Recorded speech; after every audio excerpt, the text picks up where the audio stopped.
This is the Apple Watch Ultra 3, Apple's most advanced, most impressive and most expensive smartwatch yet, with upgraded satellite, a better battery and a rather crispy display. But before we cover all that, let's go back to the beginning and start with the unboxing. So we're going to be unboxing the natural titanium 49mm Apple Watch Ultra 3 with the blue trail loop band, and after that we're going to check out some of the new features of the Apple Watch Ultra 3 and dive into watchOS 26. And instantly, as a Samsung boy, I've got to say that Apple just make their products feel extra special. The unboxing always feels like a major step up, and once we get into the box here, things only get better. Nice and simple, straight to the Apple Watch Ultra 3 itself, and first impressions, the build quality just feels absolutely amazing, beyond expectations, and that titanium casing looks and feels brilliant. And then if we flip it around, we've got this ceramic and sapphire crystal back, which not only looks good, but feels incredible as well. And again, it just adds to that instant hit of quality and craftsmanship that you don't tend to get with other smartwatches. Now, Apple don't tend to make drastic changes to their design. There's certainly a familiarity with the Apple Watch Ultra 3 that feels safe, but in some ways may lack a little bit of innovation. We've got that staple rotating crown, the return of the action button in that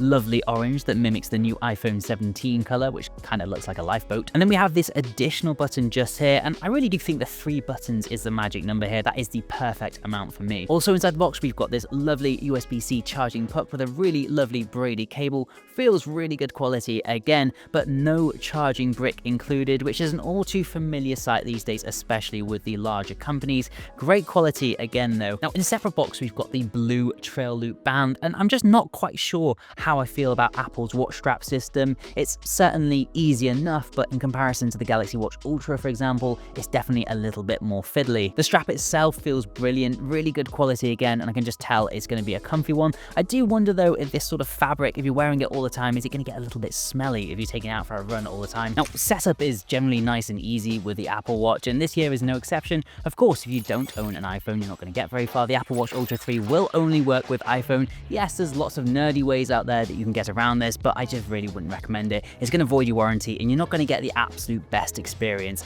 out of the Apple Watch. And I think we should note Apple's rather unique setup process here. I just love everything about it. Again, quality really is the buzzword. The iPhone automatically detected the Apple Watch very quickly, and then all you have to do is scan this kind of futuristic point cloud type thing and you're good to go. You'll get a choice of what settings to bring over from your older Apple Watch if you have one, and then you can go ahead and select which wrist you're going to be wearing the watch on. It's also a good time to familiarize yourself with some of the new gestures like the wrist flick and the double tap. Once you've done all that, you can go ahead and select what you want to use your action button for. I'd highly recommend selecting the exercise that you're going to be doing most. For example, because I'm a runner, I set this to set off a running workout instantly so I don't have to faff around at the start line. Once you've gone through all of those bits, there'll be around about a 5 to 10 minute period where the Apple Watch will be signing you in and just getting those last little bits ready, and then finally it'll give you the option to add your bank card and then choose a watch face. Once you've done all of that, you'll finally be ready to explore the new Apple Watch Ultra 3. So I took the Apple Watch Ultra 3 straight out into the real world, and I've got to say the first word that comes to mind again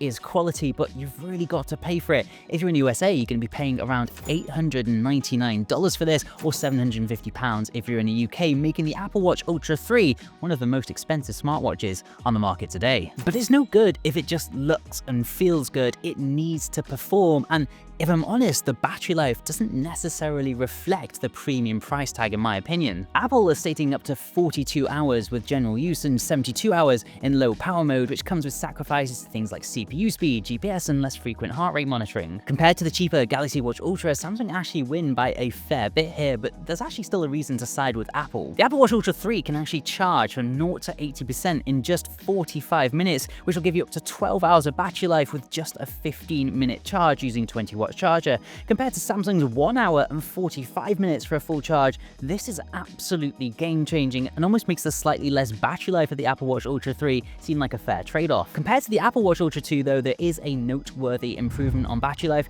The Apple Watch Ultra 2 was only stated for around 36 hours of battery life, so definitely a worthwhile improvement this year and a really nice upgrade incentive if I'm honest. Now of course, what really matters is real-world battery drain, so please do leave a like if you're enjoying this video and subscribe for my full Apple Watch Ultra 3 review video coming in the next couple of weeks. Now, since unboxing the Ultra 3, I've been itching to dive into watchOS 26, and I'm completely torn to be honest, and I'll start off with the good first. It's easily the most premium, best looking watchOS I've ever seen. It's super fluid. Every page and app just feels like a glimpse into the future, and it feels like $899 worth of smartwatch. But the thing is, an OS is not just about looks, and I quickly realized that although very pretty, watchOS 26 feels a little bit impractical. I found things hard to find, I found things small and often overcomplicated in many cases, and something that I might actually struggle to read at a quick glance on a run, for example. That being said, there is an overwhelming sense of satisfaction when navigating the Apple Watch Ultra 3. You've got some really nice, subtle haptic feedback, especially when using the rotating crown.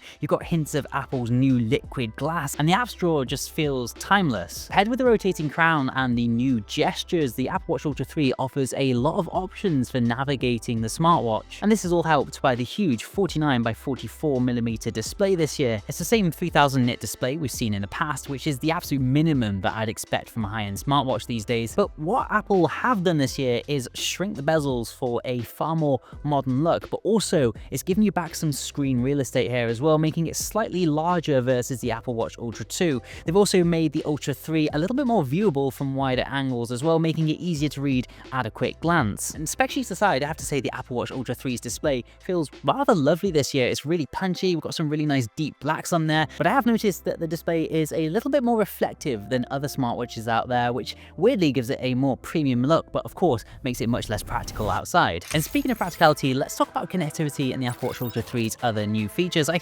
suppose the big headline one is the new satellite SOS feature. This is a great one if you are a hiker, a cyclist, or just generally find yourself in the middle of nowhere with no bars. Then we've also got 5G support, which is massive for people who want their watch to genuinely replace their phone in some situations, which, if I'm honest, I wouldn't actually recommend doing. It's a step up from the Ultra 2, but it does, of course, depend on your carrier. So please, please, please do check with your carrier to make sure that you can genuinely use this feature on your Apple Watch. Otherwise, you're going to be paying for a feature that you might not actually be able to use. On top of all these features, there's also the little watchOS 26 refinements baked into the watch. Things like the new hypertension notifications, better gesture controls, and the slightly faster Siri responses thanks to the on-device processing. All really small things in the grand scheme of things, but it just all adds up to making the Watch Ultra 3 feel like a little bit more than just a spec bump. What you will likely be using though is calling and texting, and I've got to say, on the Apple Watch Ultra 3, the microphone and speaker is pretty good by smartwatch standards.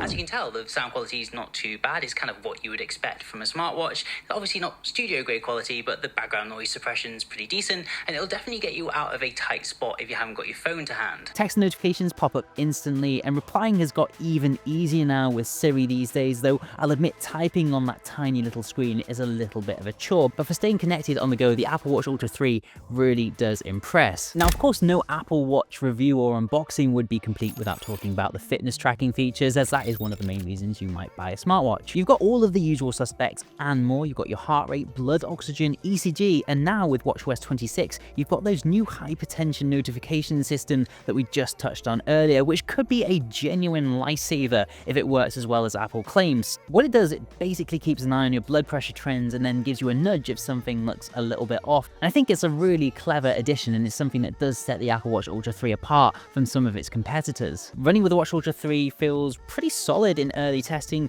The GPS lock-in seems to be pretty quick and holds strong even under tree cover, and distance accuracy in my early tests has been bang on compared to my phone. Sleep tracking has improved as well. It's still not quite on par with some of the nerdier devices out there like the Aura, but it's detailed enough to give you some useful insights without feeling overwhelmed. And recovery tracking feels a little bit smarter this time around, pulling in some more data points like heart rate variability and stress levels. And one thing that I'll give Apple massive credit for is the workout app. It's one of the most polished out there, from simple runs to open water swimming, diving, or even triathlons. The way it visualizes data is clean and actually really motivating. Combine that with the new action button shortcut I mentioned earlier, and it really does make it feel like a proper athlete's tool as opposed to just a smartwatch. That being said, I still maintain it feels a little bit impractical to look at whilst you're working out. Now, of course, if you're going to be using this for workouts and even triathlons, durability is going to be one of the main things you're going to want to take into account when you buy a watch like this, because it's no use if it just looks pretty and breaks on your first go around. The Apple Watch Ultra 3 sticks with that titanium casing. It's not only a pretty material to use, but it's actually one of the most durable ones, far better than stainless steel or aluminium, for example. And if we flip it over, we've got that sapphire crystal back, which is much harder to scratch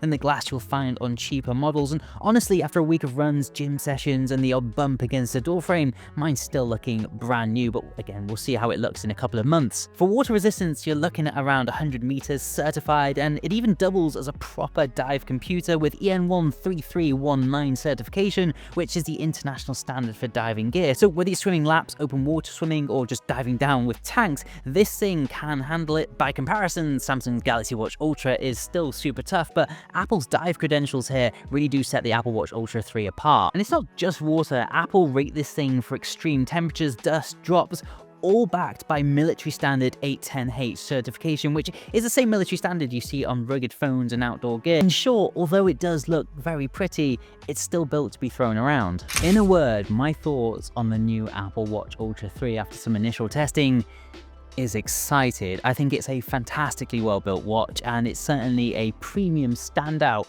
in the smartwatch market. The new hypertension feature is definitely interesting. The OS is a marvel to behold, but there's still some question marks over its practicality, especially when it comes to battery life. First impressions just could not have been better for the Apple Watch Ultra 3, but I still can't tell you to drop your hard-earned cash in the Apple Watch Ultra 3 just yet. So make sure you subscribe for the full review and check out how I lost up to 30 kg with the Galaxy Watch Ultra. See you soon.